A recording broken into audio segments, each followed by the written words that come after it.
राष्ट्रवादी विलिनीकरणासाठी अनेक बैठका या मुंबईमध्ये पार पडल्या होत्या। जयंत पाटील यांच्या निवासस्थानी विलिनीकरणासाठी जयंत पाटील आणि अजित पवार यांच्यामध्ये 3 ते 4 बैठका पार पडल्या।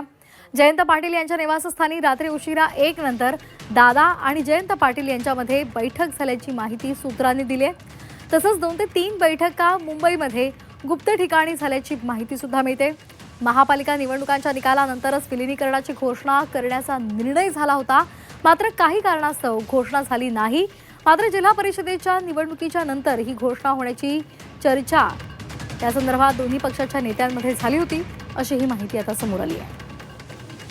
सीमा आढे आमच्या प्रतिनिधी या संदर्भात अधिकची माहिती देत आहेत। सीमा, काय अधिकचे अपडेट्स आहेत या संदर्भात?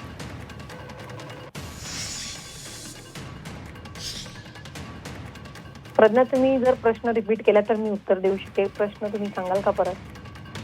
सीमा, जयंत पाटलांच्या निवासस्थानी अनेक बैठका झाल्या होत्या। मुंबईमध्ये 2 ते 3 वेळा गुप्त बैठका झाल्या होत्या, अशी माहिती समोर आलेली आहे। काय एकूण अपडेट्स आहेत?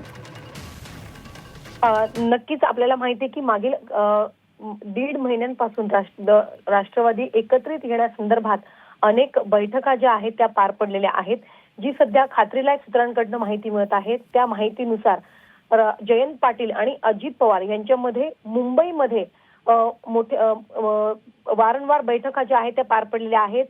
3 ते 4 बैठका जयंत पाटील यांच्या निवासस्थानी पार पडलेल्या आहेत। रात्री 1च्या नंतर या बैठका मुंबईमध्ये पार पडलेल्या आहेत। सोबतच मुंबईतील इतर गुप्त ठिकाणी सुद्धा या दोन्ही नेत्यांमध्ये चर्चा झालेली आहे।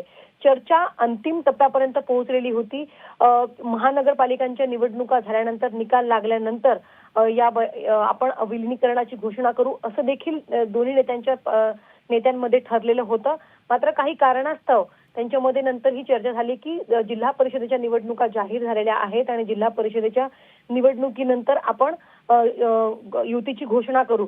आपल्याला माहिती आहे की मध्यंतरीत बारामतीमध्ये असेल किंवा मग पुणे जिल्ह्यामध्ये असेल, राष्ट्रवादी शरदचंद्र पवार पक्षाचे जे उमेदवार आहेत जिल्हा परिषदेचे, त्या उमेदवारांच्या मुलाखती देखील आता अजित पवारांनी घ्यायला सुरुवात केलेली होती।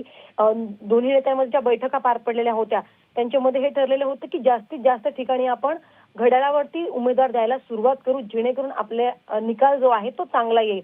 त्या मोठ्या प्रमाणात बैठका पार पडलेल्या होत्या। जे नेते आहे, शरद पवारांनी हिरवा कंदील दाखवलेला होता विलिनीकरणासंदर्भात।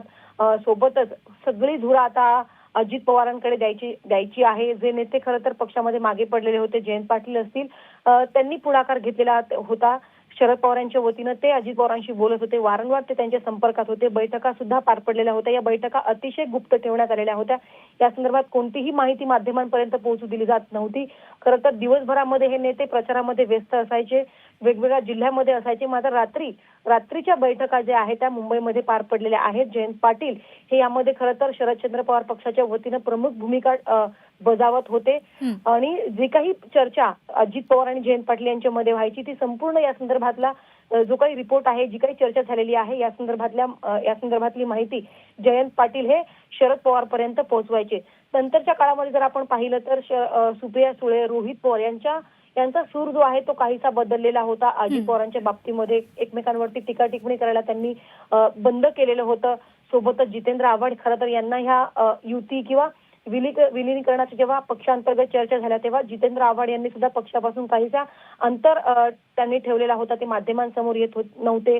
त्यांना कुठेतरी हे मान्य नव्हतं की अशा प्रकारे युती झायला पाहिजे। म्हणजे घडामोडी मागील 1.5 ते 2 महिन्यांपासून घडत होत्या आणि अंतिम टप्प्यामध्ये आता दोन्ही पक्षांची चर्चा जी आहे ती येऊन ठेपलेली होती। मात्र दुर्दैवाने अजित पवारांचं निधन झालं आणि त्यानंतर पुन्हा एकदा सुरुवातीपासून चर्चा व्हायला सुरुवात झालेली आहे। आता पक्षाचे राष्ट्रीय अध्यक्ष कोण, उपमुख्यमंत्री पदावरती कोण, या सगळ्या चर्चांना आता पुन्हा एकदा सुरुवात झालेली आहे। मात्र जी माहिती मिळते त्यानुसार अजित पवारांची इच्छा होती आणि अजित पवार आणि शरदचंद्र पवार पक्षाच्या नेत्यांमध्ये चर्चा जी आहे ती अंतिम टप्प्यामध्ये पोहोचलेली होती। प्रत्येक नेत्यांना अगदी त्यामुळे आता आगामी काळात या संदर्भात काय घडामोडी घडतायत हेही पाहणं तितकं महत्त्वाचं आहे। धन्यवाद सीमा, दिलेल्या या सविस्तर माहितीसाठी।